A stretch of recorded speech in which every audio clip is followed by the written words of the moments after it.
സാഹചര്യം എന്ന് പറഞ്ഞാൽ ഒരു ധർമ്മസങ്കടം അനുഭവപ്പെട്ടപ്പോഴാണ് കോടതിയിലോട്ട് പോയത്. നമ്മൾ ഹേമ കമ്മിറ്റിയെ വിശ്വസിച്ചു. ഹേമ കമ്മിറ്റിക്ക് സിനിമയിൽ നടക്കുന്ന ആശാസ്യമല്ലാത്ത കാര്യങ്ങളെക്കുറിച്ച് അറിയണമെന്ന് പറഞ്ഞു. നമ്മളത് നമ്മുടെയും കൂടെ ആവശ്യമാണ്. അപ്പോൾ നമ്മളത് ഒരു പഠനം ഉണ്ടാവും, നാളെ ഒരു നിയമം ഉണ്ടാവും, നാളെ സുരക്ഷിതമായൊരു ഇടമായി മാറും എന്ന് പറഞ്ഞ് അറ്റ്മോസ്റ്റ് ഫെയ്ത്തിലും വിശ്വാസത്തിലും നമ്മൾ ഹേമ കമ്മിറ്റിയോട് കാര്യങ്ങളൊക്കെ തുറന്നു പറഞ്ഞു. അപ്പോൾ അവർ നമ്മളോട് പറയുന്നത് കോൺഫിഡൻഷ്യാലിറ്റി സൂക്ഷിക്കും, ഇതിനകത്ത് ആരുടെയും പേര് വ്യക്തിപരമായി വരില്ല എന്ന് വെച്ചാൽ അങ്ങനെ വരണമെന്നുള്ള സാഹചര്യം ഉണ്ടെങ്കിൽ വരണം. ചില കാര്യങ്ങളിൽ അങ്ങനെ വരണമെന്നില്ല. നമുക്ക് ഇങ്ങനെയൊക്കെ അനുഭവിക്കേണ്ടി വന്നിട്ടുള്ളൂ, ഇങ്ങനെയൊക്കെ ട്രോമാസ് ഉണ്ടായിട്ടുണ്ട്. നാളെ ഒരു നിയമം വരുന്ന സമയത്ത് കോൺട്രാക്റ്റുകൾ ഉണ്ടാവണം. ഇപ്പോൾ ഒരു ഷോട്ടിൽ ആണും പെണ്ണും നിൽക്കുന്ന സമയത്ത് അൺവാണ്ടഡ് ആയിട്ടുള്ള ടച്ച് പാടില്ല. ഇനി അഥവാ അൺവാണ്ടഡ് ആയി ടച്ച് ഉണ്ടെങ്കിൽ എങ്ങനെയായിരിക്കണം ക്രൂ മെമ്പേഴ്സ് ബിഹേവ് ചെയ്യേണ്ടത്, ആ സെൻസിറ്റീവ് ആക്കുന്നതിൻ്റെയൊക്കെ ഭാഗമായിട്ട് നമ്മുടെ വളരെ ഇൻറ്റിമേറ്റ് ആയിട്ടുള്ള നമ്മുടെ പ്രശ്നങ്ങളും നമ്മുടെ ട്രോമയും ഒക്കെ നമ്മൾ തുറന്നു പറഞ്ഞു. അപ്പോൾ അവരിങ്ങനെ പല ക്വസ്റ്റ്യൻസ് ഇങ്ങനെ ചോദിക്കുന്നുണ്ടായിരുന്നു. വേറെ ആൾക്കാർ പറഞ്ഞതിൻ്റെ അടിസ്ഥാനത്തിൽ ഇന്ന പിന്നെ ആർട്ടിസ്റ്റിനെ കുറിച്ച് അല്ലെങ്കിൽ ഇന്ന കൺട്രോളറിനെ കുറിച്ച് നിങ്ങളുടെ അഭിപ്രായം എന്താണ്, അതുപോലെ നിങ്ങൾക്ക് ശരി വ്യക്തിപരമായ അത്രയും തീവ്രമായ അനുഭവമൊന്നും ഉണ്ടായിട്ടില്ല, നിങ്ങൾക്ക് വേറെ ആരെങ്കിലും പറഞ്ഞു കേട്ടിട്ടുണ്ടോ? അപ്പം നമ്മൾ ശരിയാ ഇന്ന ഒരു ആർട്ടിസ്റ്റിനോട് ഇങ്ങനെ ചെന്നൈ പോയപ്പോൾ ഇങ്ങനെ പറഞ്ഞായിരുന്നു, അല്ല ഇന്നടുത്ത് വെച്ച് ഇന്ന പറഞ്ഞായിരുന്നു.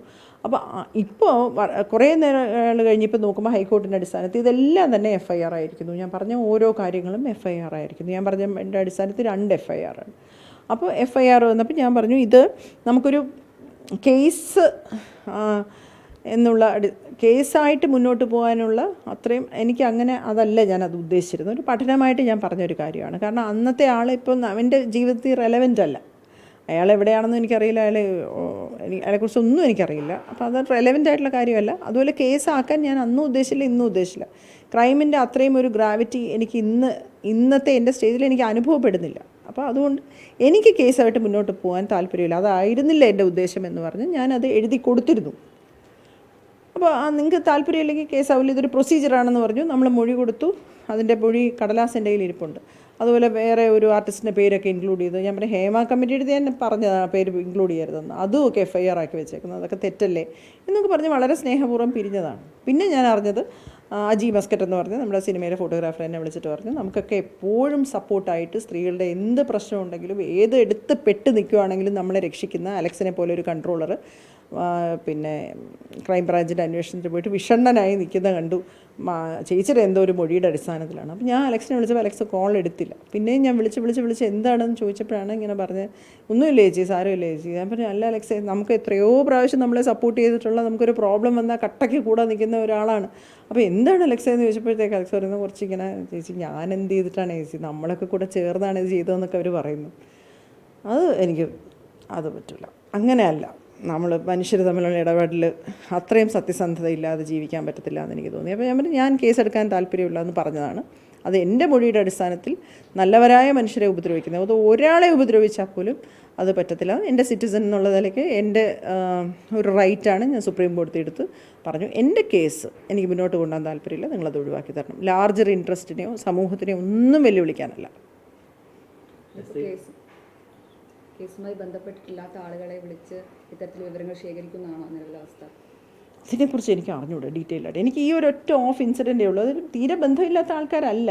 ഇത് പ്രൊഡക്ഷൻ കൺട്രോളറായിരുന്നു ആ സമയത്ത് അലക്സ്. പക്ഷേ ഇത് ഒരു ഷോട്ട് എടുത്തുകൊണ്ടിരിക്കുമ്പോൾ ഒരാൾ കയറി പിടിച്ചതാണ്. അത് ഒരു പ്രൊഡ്യൂസറിൻ്റെയോ പ്രൊഡക്ഷൻ കൺട്രോളറിൻ്റെയോ അനുവാദത്തോടെ അല്ല. അപ്പോൾ അത് കഴിഞ്ഞ് ആ ടേക്ക് എനിക്ക് പറ്റാതെ വന്ന് ഞാൻ ട്രോമാറ്റിക്കായിട്ട് എനിക്ക് വെപ്രാളം വന്നിട്ട് ഞാൻ ഡയലോഗ് തെറ്റിച്ച് 10 ടേക്കും കണ്ടായി. അപ്പോൾ ആ 10 ടേക്ക് ആകുമ്പോൾ നിങ്ങൾ എന്താ ഇടപെടാത്തതെന്ന് ചോദിച്ചെന്ന് മനസ്സിലായോ? അങ്ങനെ എങ്ങനെ ചോദിക്കാൻ പറ്റുക? അവരെന്ത് ചെയ്തിട്ടാ?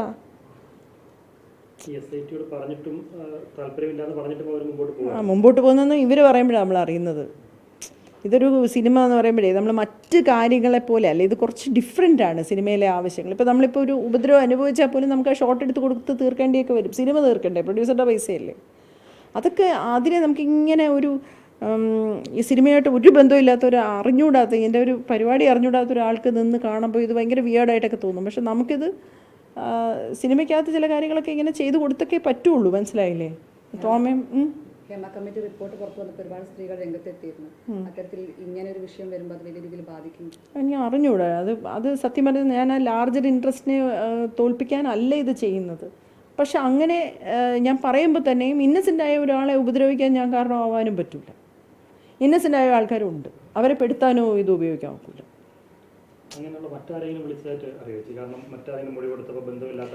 അജയ് വിൻസെൻ്റ് സാറിനെയൊക്കെ ലണ്ടനിൽ നിന്ന് വിളിച്ചു വരുത്തിയെന്നൊക്കെ പറയുന്ന കേട്ടു. ആരൊക്കെ എന്ത് ചെയ്യാൻ? അത് എനിക്ക് അങ്ങനത്തെ ഡീറ്റെയിൽസ് എനിക്ക് അറിയത്തില്ല. ഇതെല്ലാം ഈ അജയ് വിൻസെൻ്റ് സാറിനെ വിളിച്ചെന്നൊക്കെ പറയുന്ന ഹിയർസയാണ്. ഞാൻ നേരിട്ട് കേട്ടില്ല. ഞാൻ ആകെ സംസാരിച്ച അലക്സിൻ്റെ അടുത്താണ്. അലക്സ് അനുഭവിച്ച ട്രോമ, അലക്സ് അവർ ഉപദ്രവിച്ചു എന്നുള്ള അർത്ഥത്തിൽ പറയല്ല. അലക്സിന് പറയും എൻ്റെ ലൈഫിൽ ആദ്യമായിട്ടുണ്ട് സ്ത്രീ വിഷയത്തിൽ ഞാൻ പോയിരുന്ന് മൊഴി കൊടുക്കേണ്ടി വരുന്നത്.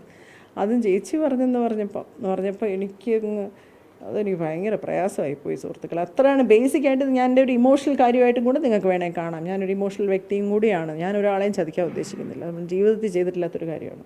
ഈ വിശ്വാസപൂർവ്വം ഹേമ കമ്മിറ്റി കൊടുത്ത സ്റ്റേറ്റ്മെന്റാണെന്ന് പറഞ്ഞത്. ഹേമ കമ്മിറ്റി ചതിച്ചു എന്നൊരു ഫീൽ ഉണ്ടോ, അല്ലെങ്കിൽ അവിടെ നിന്ന് ഒരു വിശ്വാസവഞ്ചന ഉണ്ടായി തോന്നുന്നുണ്ടോ?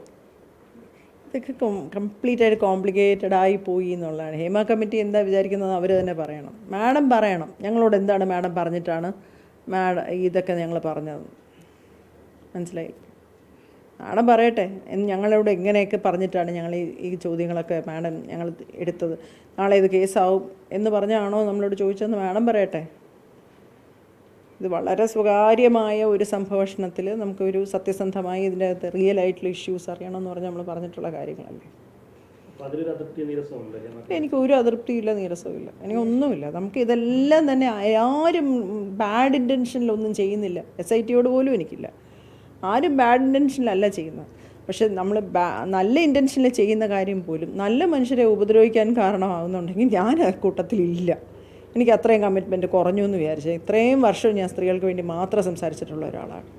പക്ഷേ നല്ല ഒരു പുരുഷനെ എപ്പോഴും നമുക്ക് സപ്പോർട്ടായിട്ട് നിൽക്കുന്ന ഒരാളെ ഇതിനകത്ത് സമൂഹത്തിന് അല്ലെങ്കിൽ ഇയാളെ ഒരു ഇന്നാരെ SIT-യോ അല്ലെങ്കിൽ ക്രൈം ബ്രാഞ്ചോ വിളിച്ച് ചോദ്യം ചെയ്തു എന്ന് പറഞ്ഞാൽ സമൂഹം അയാളെ മോശമായിട്ട് നോക്കുമോ? അയാളുടെ ഭാര്യയ്ക്ക് സംശയം വരുമോ? അല്ലെങ്കിൽ അദ്ദേഹത്തിൻ്റെ ഫാമിലിക്ക് സംശയം വരുമോ? അതിന് ഞാൻ തയ്യാറല്ല. അത്രയും നല്ല ആളാണ്. അത്രയും സേഫായിട്ടുള്ള സ്ഥലമാണ് അലക്സിൻ്റെ സെറ്റ് എന്നൊക്കെ പറഞ്ഞാൽ നമുക്ക് നമ്മുടെ വീട്ടിൽ പോകുന്നതിനെക്കാട്ടി സേഫായിട്ട് പോകും. അപ്പം അങ്ങനെയുള്ള ഒരാളെയൊക്കെ നമ്മളായിട്ട് ഹാരസ് ചെയ്യാൻ ഇടയാവുന്നെന്ന് പറയുമ്പം ഇനി അത്ര ഹാരസ് ചെയ്തില്ലെങ്കിൽ പോലും എനിക്കത് പറ്റത്തില്ല. ഈ നേരത്തെ SIT പല നടപടികളിലേക്ക് കിടന്നപ്പോൾ WCC പിൻവാങ്ങുന്ന തരത്തിലുള്ള വ്യാഖ്യാനങ്ങളും അത്തരത്തിലുള്ള ചില അഭിപ്രായങ്ങളൊക്കെ വന്നു, ചർച്ചകളൊക്കെ വന്നിരുന്നു. അപ്പോൾ ചേച്ചിയുടെ ഒരു നീക്കം സ്വാഭാവികമായും ആ രീതിയിൽ ബന്ധപ്പെട്ടാനുള്ള സാധ്യതയൊക്കെ ഉണ്ട് സ്വാഭാവികമായിട്ടും. WCC-യിൽ ഞാൻ അംഗമല്ല. എനിക്ക് അവരുടെ കാര്യങ്ങളെക്കുറിച്ച് എനിക്ക് ധാരണയില്ല. ഞാൻ ഇന്നലെ മെനഞ്ഞാന്ന് വരെയും അലക്സിനെ കുറിച്ച് പറയുന്നത് വരെയും അവരുടെ ചോദ്യം ചെയ്യൽ രീതി കേൾക്കുന്നവരെയും ഞാൻ ഇതിനകത്ത് സത്യസന്ധമായിട്ട് തെറ്റ് ചെയ്യുന്നവർ ശിക്ഷിക്കപ്പെടണം എന്ന് തന്നെ വിചാരിച്ചിട്ട് തന്നെ. പക്ഷേ ഇത് ആ പ്രോസസ്സിൻ്റെ ഭാഗമായിട്ട് ഒരുപാട് പേർക്ക് ചീത്തപ്പേരുണ്ടാവും, അവരെല്ലാം ട്രോമ അനുഭവിക്കുമെന്ന് പറഞ്ഞപ്പോൾ ഞാനതിൻ്റെ ഭാഗമല്ലാന്ന് ഞാൻ തീരുമാനിച്ചു. അന്വേഷണത്തിൻ്റെ ഭാഗമായിട്ട് മാത്രമാണെന്നുള്ളൊരു അവരുടെ ഭാഗത്തുനിന്നും കൂടെ വരാൻ സാധ്യത. അവരെ ഞാൻ കുറ്റപ്പെടുത്തുന്നൊന്നും ഇല്ല. ഞാൻ സുപ്രീം കോടതി ഞാൻ SIT എടുത്ത് പോയിരുന്നില്ല, ഞാൻ ക്രൈം ബ്രാഞ്ചിൻ്റെ അടുത്ത് പോകുന്നില്ല. ഞാൻ സുപ്രീം കോടതി എടുത്താണ് പറയും. കേസില്ല എന്ന് പറയുന്ന ആൾക്കാരെ ഇതിൽ നിന്ന് ഒഴിവാക്കിത്താം. എനിക്ക് കേസില്ല.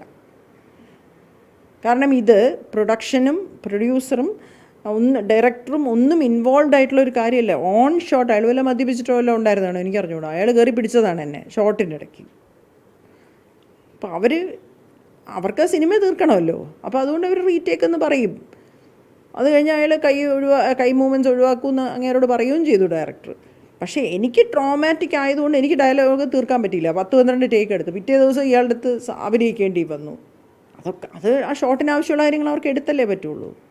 അതെല്ലാം സംഭവിച്ച കാര്യങ്ങളാണ്, ഇല്ലെന്ന് ഞാൻ ഇപ്പോഴും പറയുന്നില്ല. പക്ഷെ അതിൻ്റെ പേരിൽ നിങ്ങൾ അങ്ങനെ ടേക്ക് എടുക്കാൻ പാടുണ്ടായിരുന്നു, സിനിമ തീർക്കണ്ടേ? അങ്ങനത്തെ ടെക്നിക്കൽ ചോദ്യങ്ങൾ പറ്റൂല. സിനിമ അറിയാത്തതുകൊണ്ടാണ്. മനസ്സിലായോ? അതിൻ്റെ സാങ്കേതികതയാണിത്. ചേച്ചി മൊഴി കൊടുക്കുമ്പോഴേ ഇത്തരത്തിൽ കേസുമായി മുന്നോട്ട് പോകാൻ താല്പര്യമില്ലെന്ന് ഉറപ്പിന്നെ ആദ്യമേ തന്നെ പറഞ്ഞു. മാഡത്തിനോട് ആദ്യമേ തന്നെ ഞാൻ ഫസ്റ്റ് മാഡം എനിക്ക് കേസൊന്നുമില്ല മാഡം, കേസുണ്ടോ എന്നുള്ളതൊരു ചോദ്യമേ ഉണ്ടായിരുന്നില്ല. എന്നാലും ഞാൻ പറഞ്ഞിരുന്നു എനിക്ക് കേസായിട്ട് മുന്നോട്ട് പോകാനില്ല, ഒരു പഠനാവശ്യത്തിന് വേണ്ടിയിട്ട് പറയുന്നതാണ്.